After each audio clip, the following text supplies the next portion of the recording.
Global summit లో Telangana rising vision 2047 document ను విడుదల చేస్తామన్నారు డిప్యూటీ సీఎం భట్టి విక్రమార్క. ప్రతిపక్షాలు రియల్ ఎస్టేట్ దగ్గరే ఆగిపోయాయని ఎద్దేవా చేశారు ఆయన. తాము వాళ్ల ఆలోచనలను దాటి ముందుకు వెళ్లామని తెలిపారు. రైజింగ్ అంటే ఏంటో వాళ్లకు తమ డాక్యుమెంట్ చూసిన తర్వాత తెలుస్తుందన్నారు. రాష్ట్రం ఎలా ఉండాలని కోరుకుంటున్నామో అలా ఉండడానికి ఏం చెయ్యబోతున్నామో గ్లోబల్ సమ్మిట్ లో చర్చిస్తామన్నారు. గ్లోబల్ సమ్మిట్ లో విజన్ డాక్యుమెంట్ ఇస్తామంటున్న డిప్యూటీ సీఎం భట్టితో మా ప్రతినిధి Chari face to face.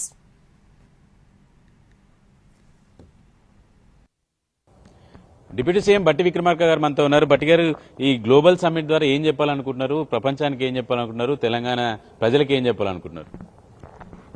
Telangana rising 2047 global summit అనేది తెలంగాణ రాష్ట్ర భవిష్యత్ ఎలా ఉండబోతోంది, ఎలా ఉండాలని మనం ఈ ప్రభుత్వం కోరుకుంటుంది, అలా ఉండటానికి ఈ రాష్ట్ర ప్రభుత్వం వేస్తున్నటువంటి పునాదులేంటి, ప్రణాళికలేంటి, ఇవన్నీ కూడా ఈ గ్లోబల్ సమ్మిట్లో తెలంగాణ రైజింగ్ 2047 విజన్ డాక్యుమెంట్ని రిలీజ్ చేసి తద్వారా ఈ రాష్ట్రానికి, దేశానికి, ప్రపంచానికి కూడా చూపించాలనుకుంటున్నాం.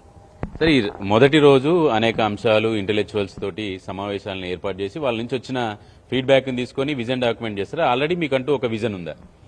ఇప్పటికే తెలంగాణ రాష్ట్ర భవిష్యత్తు గురించి నీతి ఆయోగ్ వారితో, ఐఎస్బీ హైదరాబాద్ వారితో ఈ రాష్ట్ర ప్రభుత్వం ఒక ఐఎస్బీతో అగ్రిమెంట్ చేసుకుని రాష్ట్ర ప్రభుత్వంలో ఉన్నటువంటి అనేక శాఖల సంబంధించిన ఉన్నతాధికారులు, ఐఎస్బీ ప్లస్ నీతి ఆయోగ్ అందరూ కలిసి ఇప్పటికి ఉన్నటువంటి గ్రోత్ ఎలా ఉంది, రేపు ఈ రాష్ట్రంలో మనం తీసుకునేటువంటి విధానపరమైన నిర్ణయాలతో గ్రోత్ ఎలా ఉండబోతుంది, ఆ గ్రోత్ 2047కి $3 ట్రిలియన్ ఎకానమీకి ఎదగటం కోసం మనం ఎటువంటి ప్రణాళికలు తయారు చేసుకోవాలి, వీటన్నిటిపైన కూలంకషంగా చర్చించి ఒక విజన్ డాక్యుమెంట్ని తయారు చేసుకోవడం జరిగింది. Preliminary document. మొత్తం ఎన్ని దేశాల ప్రతినిధులు హాజరు కాబోతున్నారు? పారిశ్రామికవేత్తల్ని కూడా ఆహ్వానించారు. వాళ్ళతో ఏమైనా ఒప్పందాలు కుదుర్చుకునేటువంటి అవకాశం ఉందా? ఏమైనా ముందస్తుగా మీకు ఏమైనా సమాచారం ఇచ్చారా? మేము పలానా కంపెనీ నుంచి చేద్దామని మీతో రష్యా వాళ్ళు, యూరోప్ వాళ్ళు సమావేశాలు కూడా అయ్యారు. ఈ సమ్మిట్ ప్రధానంగా ఇది ఎకనామిక్ సమ్మిట్. ఈ ఎకనామిక్ సమ్మిట్లో అసలు ఈ సమ్మిట్ ప్రధాన ఉద్దేశం రాష్ట్ర ప్రభుత్వం 2047 vision document, Telangana rising 2047 vision document releasing function ఇది. ఆ విజన్ డాక్యుమెంట్ రిలీజ్ చేసే సందర్భంలో ఇది ఆర్థికపరమైనటువంటి అంశాల చుట్టూ తిరిగేటువంటి అంశం కాబట్టి ఈ రాష్ట్రంలో ఉన్నటువంటి వాళ్లే కాకుండా దేశంలో ఉన్నటువంటి వాళ్ళతో పాటు ప్రపంచంలో ఉన్నటువంటి దిగ్గజాలను కూడా, అనేక రంగాలకు సంబంధించినటువంటి దిగ్గజాలను కూడా ఇక్కడికి ఆహ్వానించి మా విజన్ డాక్యుమెంట్ ని రిలీజ్ చేస్తున్నాం. తెలంగాణ ప్రభుత్వానికి గతంలో గాని ఇప్పుడు గాని పూర్తి స్థాయిలో కేంద్రం నుంచి నిధులే రాలేదు. అలాంటిది మీరు పెట్టే ప్రణాళికకు నిధుల సమకూర్చుకునేటువంటి ప్లానింగ్ ఏమైనా ఉందా? నీతి ఆయోగ్ ని ఎందుకు మేము వారిని ఇన్వాల్వ్ కూడా చేసుకున్నామంటే, మా రాష్ట్ర ప్రయోజనాలు ప్రయారిటీగా పెట్టి రాష్ట్ర అవసరాలని, ఇక్కడ ఉన్నటువంటి వనరుల్ని, ఇక్కడ ఉన్నటువంటి ఇన్ఫ్రాస్ట్రక్చర్ని ప్రయారిటీగా చేసుకొని దానికి అనుగుణంగా భవిష్యత్తులో ఎటువంటి ప్రణాళికలు చేసుకుంటే మా ఆర్థిక పరిస్థితి $3 ట్రిలియన్ ఎకానమీ పోవటానికి మార్గం సుగమవుతుందని వారి ఆలోచనలు కూడా దాంట్లో మేళవిచ్చి ముందుకు పోతా ఉన్నాం. అంతే తప్ప కేంద్ర ప్రభుత్వం నిధుల కోసమే నీతి ఆయోగ్ని మేము ఇన్వాల్వ్ చేసుకుంటున్నాం అనుకుంటే కరెక్ట్ కాదు. నీతి ఆయోగ్లో అనేక రకాలైనటువంటి ఎకనామిక్ నిష్ణాతులు ఉన్నారు, వాళ్ళని కూడా ఇన్వాల్వ్ చేసుకున్నాం. ISP Indian school of business మన హైదరాబాద్లో ఉన్నటువంటి వాళ్ళని, అందులో ఉన్నటువంటి వాళ్ళని ఎంగేజ్ రాష్ట్ర ప్రభుత్వం ఎంఓయూ చేసుకుంది. ఇక మన అధికారులు, అట్లాగే మన రాష్ట్రానికి సంబంధించిన వివిధ శాఖలకు సంబంధించిన మంత్రుల యొక్క ఆలోచనలు అన్నింటినీ ఫైనల్ గా మేళవించి ఈ విజన్ డాక్యుమెంట్ ని తయారు చేస్తా ఉన్నాం. సరే, ఈ విజన్ డాక్యుమెంట్ కి సంబంధించి నిధుల సేకరణకు సంబంధించి కావచ్చు, 2047 వరకు మీ విజన్ డాక్యుమెంట్ లో ఉన్నటువంటి అంశాలకు నిధుల సేకరణకు సంబంధించి ఏమైనా ప్లానింగ్ ఉందా? ఓన్లీ ప్రైవేటు సెక్టార్ నుంచి నిధులని మాత్రమే సేకరిస్తారా? ఎట్లా? విజన్ డాక్యుమెంట్ లో మన ఇన్ఫ్రాస్ట్రక్చర్ ఎలా ఉండాలి, దానికి ఏ రకమైనటువంటి ఆదాయాలు సమకూర్చుకోవాలి, అట్లాగే ఏ రకమైనటువంటి క్లస్టర్స్ మనం ఏర్పాటు చేసుకోవాలి, ఏ రకమైనటువంటి ఉదాహరణకి ఇప్పుడు ఉన్నటువంటి ఔటర్ రింగ్ రోడ్డు ఉంది, ఆ ఔటర్ రింగ్ రోడ్డు బయట మనం ఇంకొక రీజనల్ రింగ్ రోడ్ అంటే RRR రోడ్ని వేసుకుంటున్నాం. ఆ RRR రోడ్డుకి ఉన్నటువంటి అవుటర్ రింగ్ రోడ్డుకి కనెక్ట్ చేస్తూ 22 రేడియల్ రోడ్స్ని కనెక్ట్ చేస్తూ ఇస్తున్నాం. ఆ కనెక్ట్ చేస్తున్నటువంటి రేడియల్ రోడ్స్తో మధ్యలో ఉన్నటువంటి స్థలాలు అవుటర్ రింగ్ రోడ్కి రీజనల్ రింగ్ రోడ్కి మధ్యలో ఉన్నటువంటి ఈ స్థలాన్ని అనేక క్లస్టర్స్గా ఏర్పాటు చేసుకొని ఆ క్లస్టర్స్లో ఒక్కొక్క ఏరియాలో ఒక్కొక్క రంగానికి సంబంధించినటువంటి అవకాశాలు పుష్కలంగా ఉండేటట్టుగా ఏర్పాటు చేసుకున్నాం.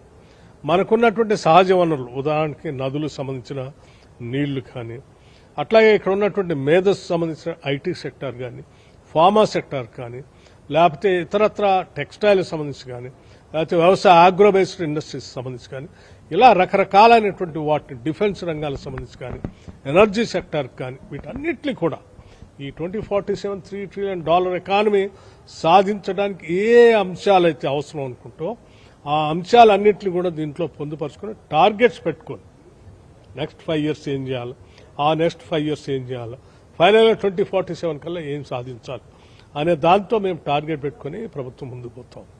సార్, మీరు ఒకవైపు ఆదాయాన్ని సమకూర్చుకోవడము లేదంటే వివిధ ప్రయత్నాలు చేస్తున్నారు, మరోవైపు మీ ప్రతిపక్షం మీరు మొన్న తెచ్చినటువంటి హిల్ట్ మీద అసలు మీరు 5 లక్షల కోట్ల కుంభకోణానికి తెరలేశారు అనే ఆరోపణలు చేస్తుంది. ఇప్పుడు నేను ముందుగా మనం మాట్లాడేది రాష్ట్ర భవిష్యత్తు కోసం వేస్తున్నటువంటి పునాదులు, రాష్ట్ర భవిష్యత్తు కోసం మనం ఏం చేయబోతున్నాం అనేటువంటి అంశాలను చెప్పబోతున్నాం. సరే, ఈ హిల్ట్ సంబంధించి కూడా తప్పనిసరిగా నేను మాట్లాడతాను, దాన్ని సంపూర్ణంగా సమగ్రంగా మీ తెలియజెప్పాల్సినటువంటి చెప్తాను. ముందుగా ఈ 2 రోజులు దీని మీద పూర్తిగా ఫోకస్ పెట్టి ఈ రాష్ట్ర భవిష్యత్తు కోసం చాలా కసరత్తు చేస్తున్నటువంటి ఈ గ్లోబల్ సమ్మిట్ని పెద్ద ఎత్తున విజయవంతం చేయవలసిందిగా మీడియా మిత్రులకు కానీ ఈ రాష్ట్ర శ్రేయస్సు కోరుకునే వారందరికీ కూడా నేను విజ్ఞప్తి చేస్తాను.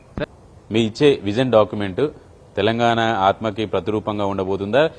ఎకనామిక్ యాంగిల్లోనే అంటే కేంద్రము వికసిత్ భారత్ అని పెట్టుకుంది, అట్లా చూస్తున్నారు.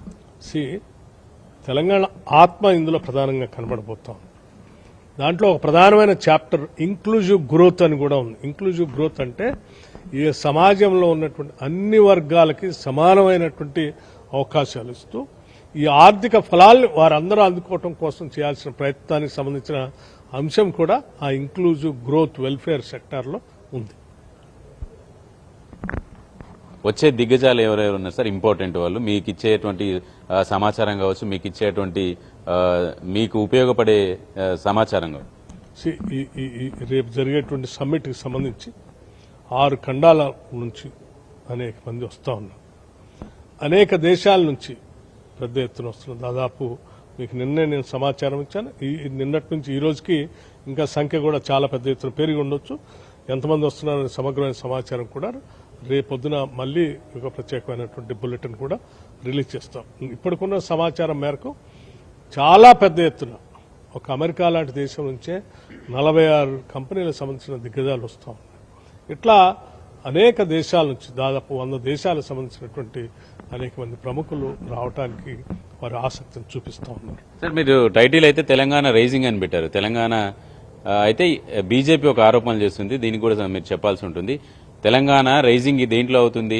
డ్రగ్స్ లో అవుతుంది, లిక్కర్ అమ్మకాల్లో అవుతుంది, రియల్ ఎస్టేట్ సెటిల్మెంట్ లో అవుతుంది తప్పే ఎక్కడా కావట్లేదు. రేవంత్ రెడ్డి కేబినెట్ ఉన్న మంత్రులంతా తెలంగాణ ప్రజల్ని డైవర్ట్ చేసే పనిలో ఉన్నారు. తెలంగాణ రైజింగ్ అనేది లేదు అని చెప్తున్నారు. తెలంగాణ రైజింగ్ అనేది రేపు మేము చూపించబోతాం ఎలా ఉండబోతుంది. సో నిజంగా తెలంగాణ మీద శ్రేయస్సు ఉన్నా, ఆకాంక్ష ఉన్నా, ఆలోచన ఉన్నా మా విజన్ డాక్యుమెంట్ చూసిన తర్వాత వారు మాట్లాడాలి. సార్, మీరేమో కేంద్ర ప్రభుత్వంతో సన్నిహిత సంబంధాలు ఉండాలి అని పోయి కలవడము, సమస్యలు చెప్పడము, ప్రధానమంత్రిని కలవడము, ఆహ్వానించడం ఇలాంటివన్నీ చేస్తున్నారు. కానీ రాష్ట్రంలో ఉన్న బీజేపీ మాత్రం మీరు దానికి విరుద్ధంగా ప్రవర్తిస్తుంది. అంటే ఎట్లా రాజకీయంగా చూస్తారా, లేదంటే మీవే వేరు వాళ్ళవే వేరు అనుకో? ఈ రాష్ట్ర ప్రభుత్వం పెద్దలుగా రాష్ట్ర ప్రభుత్వం యొక్క ప్రజల యొక్క క్షేమం, వారి భవిష్యత్తు మా ముందున్నటువంటి ప్రధానమైనటువంటి అంశం. మాకు రాజకీయాల కంటే కూడా ఈ రాష్ట్ర భవిష్యత్తు, రాష్ట్ర ప్రజల భవిష్యత్తు, ఆ తెలంగాణ రైజింగ్ 2047 $3 trillion ఎకానమీకి ఈ రాష్ట్రాన్ని ఎటదీసుకోవాలనేదే మా ముందున్నటువంటి లక్ష్యం. ప్రధానమంత్రికి రాహుల్ గాంధీకి ఇచ్చారు, ఆహ్వానం పత్రాన్ని ఇచ్చారు. వాళ్ళిద్దరూ వస్తున్నారా సార్? మేము వారిని ఆహ్వానించాం. ఈ రాష్ట్ర విజన్ డాక్యుమెంట్ 2047 ఎందుకు చేస్తున్నామో చెప్పాం. రాష్ట్ర భవిష్యత్తు ఎలా ఉండాలని మేము ఆశిస్తున్నామో చెప్పాం. దానికోసం ఎటువంటి ప్రణాళికలు తయారు చేస్తున్నామో చెప్పాం. వారిని ఆహ్వానించాం. సరే, పార్లమెంట్లో వారు వెసులుబాటును బట్టి అప్పుడు ఉన్నటువంటి సమయాన్ని బట్టి వారు నిర్ణయం తీసుకుంటామని చెప్పారు. బట్ దానికంటే ముందు మేము ఆహ్వానించినప్పుడు వారందరూ కూడా ఈ రాష్ట్రం